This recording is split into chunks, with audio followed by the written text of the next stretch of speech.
when I'm not throwing my hat into the ring just to let Adidas know that I am available as the family-friendly face for a $1 billion signature shoe contract, I like to answer questions and comments that I get on YouTube, so let's get to it. Can you explain why minor 6 chords are only in key on your 2 chord?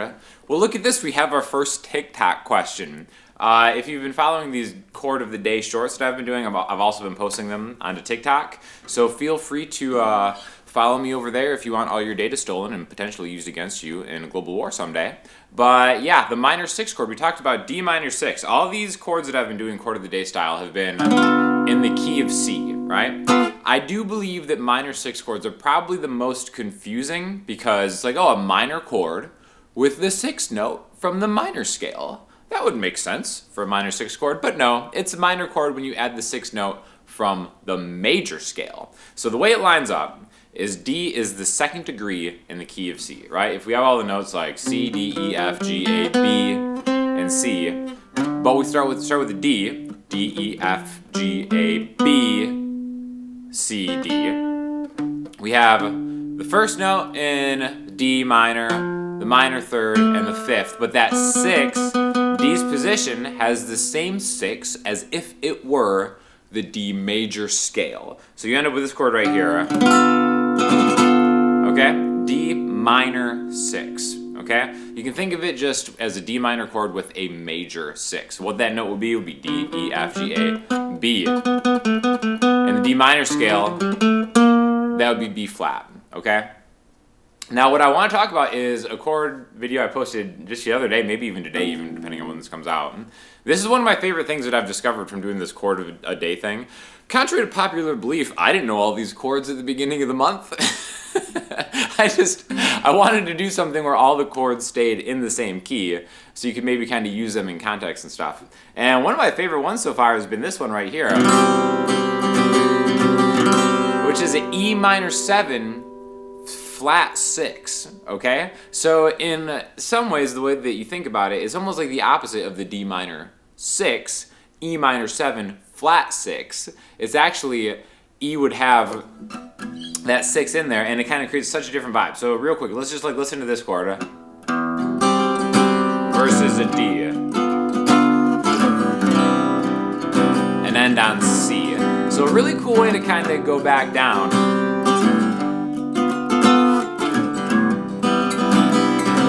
So all of this to say is like, I'm not trying to confuse people if, you know, they don't know the chord stuff, but once you learn how to build chords, all these new different possibilities just kind of get into your vocabulary. And that's been the main takeaway from me, just doing all this month, is finding these cool little things that, I don't know, they just work together, you know? So I do think minor 6 is one of the things you almost just kind of have to memorize. It's a very easy chord shape to do, right? So if you play like the root note on the low E string, middle finger 10th fret, and then just think of the 10th fret, right? Like a regular minor 7 chord would be, like D minor 7 would be 10 on the E string, skip the A string, 10, 10, 10. But then just make the D string the 9th fret. It's like, okay, well that interval is a major interval, and then just memorize the chord shape, right? Because, you know, when it comes down to it, who cares what these chords are called, right? Is this an E minor 7 flat 6, or is this a C major 7 inversion? Dude, it doesn't matter. Does it sound good with what you're doing and how you're playing it? That's just the most important thing in my opinion, you know?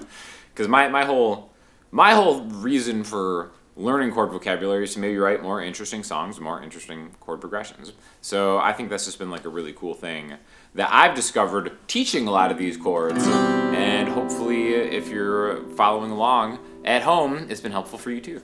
Excellent video, really interesting idea. Have you ever thought about making a video about some of your right hand fingerstyle techniques? Yeah, thank you for asking. I do feel that the more I play, the more I want to play just kind of fingerstyle.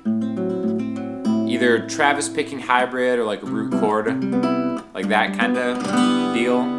But you know, it's interesting because I actually did a whole course on this with my buddy Kyle, who is a professor of like classical music.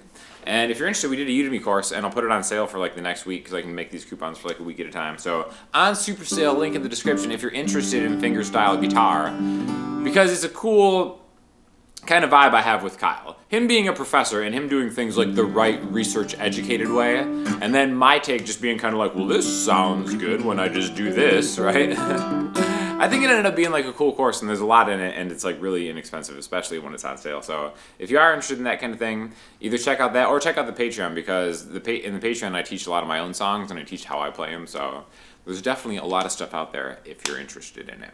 While that is most excellent, move the root of that 6/9 up a fourth, and it's still a 6/9.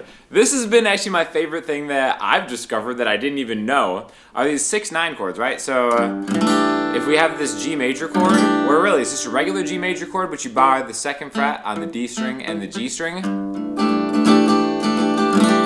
So that's a G6/9, right? We can, if you really want to get into that, definitely just watch those shorts, because I kind of call out the notes. But if you move your root note down a string, it's actually a C6/9, because the 9s and the 6 like swap. So it's actually kind of like a cool thing, because you could do G to C, then go to the 8th fret, now it's C to F, right? So G, C, F, C, G. So I have become a huge believer in the 6/9. I already made the stupid internet meme joke on the short, so I'm not going to run that back. But I'm a believer in 6/9 chords now. My 6-year-old daughter has been asking me to let her try out busking, so I recently took her out and let her busk. Now I find myself trying to explain to my in-laws how busking is different from teaching my daughter how to panhandle. I know you've done busking on your channel here, so do you have any tips? I guess my tip would be just reading the definition of busking versus panhandling. Like, I don't know, this seems insane to me. Like, so if you don't know what busking is you just take an instrument and you just go out in public, you just play songs, right? Maybe you sing, maybe you don't, maybe you loop, maybe you do a lot of cool different stuff, but basically you're just adding music to a setting. Most of the time, in my experience, it's been a very welcoming thing. I'm like hypersensitive about bothering people when they don't want to be bothered. So I'm lucky enough when I'm in Florida, there's a spot that is like a good busking spot, right? So you're not really like forcing music upon people that maybe didn't come for there. It just adds a nice ambiance, and when people are so inclined, they tip.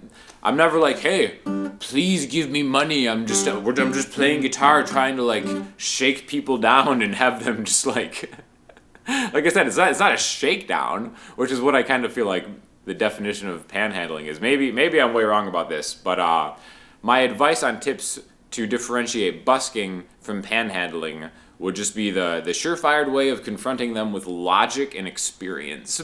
So again, that doesn't always work, but that would be my best advice.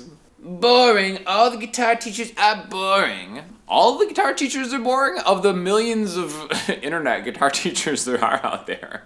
If you think that they're all boring, maybe it's on you. Like, what do you want? You want like a car chase?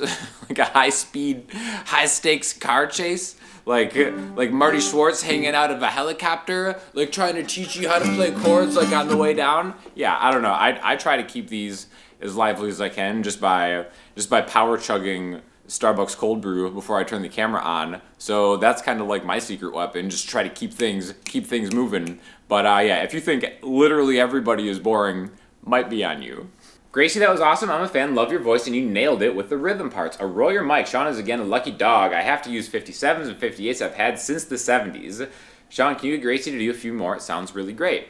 Thank you so much. So me and Gracie did a video that Sweetwater sponsored using the Royer R121 ribbon microphone on some kind of electric guitar, singer-songwriter stuff, and I think it turned out awesome. Again, if you only have a Shure 57 or 58, that's all you really need. But I definitely feel that like there's this tried and true old recording tip where you put like a Royer R121 and a 57 on a guitar cab and record it that way, and that's what we did, and I thought it really turned out cool. I did a song with Gracie on there, which got a lot of compliments, and then I did one of my new originals on there, and nobody said anything about it. But that doesn't mean that the Royer didn't sound great on that. So I'll link you to that one because I love how that turned out, and Gracie's an awesome singer, and I'm currently in California, but I'm going to go back to Florida, and we've got some stuff planned, so there's going to be more Gracie and more of that ribbon mic coming on the channel very soon. All right, for listening homework this week, I'm going to throw you to the new 1975. So weird, but so good. It's got like, I feel like the newest 1975 album is kind of like all the best things about the 1975 just crammed into one. Just like super punk, parts of it are kind of like retro poppy mixing, and Matt Healy just doing weird Matt Healy lyrics that actually, are profound at times and childish at times too, which is like such an interesting dynamic. So I'm a big fan of a lot of the 1975 stuff, so check it out because it's a vibing album for sure. And if you have any questions or comments, hit me up in the comment section, Instagram, Twitter, or the website. I'll talk to you guys soon. Thanks a lot.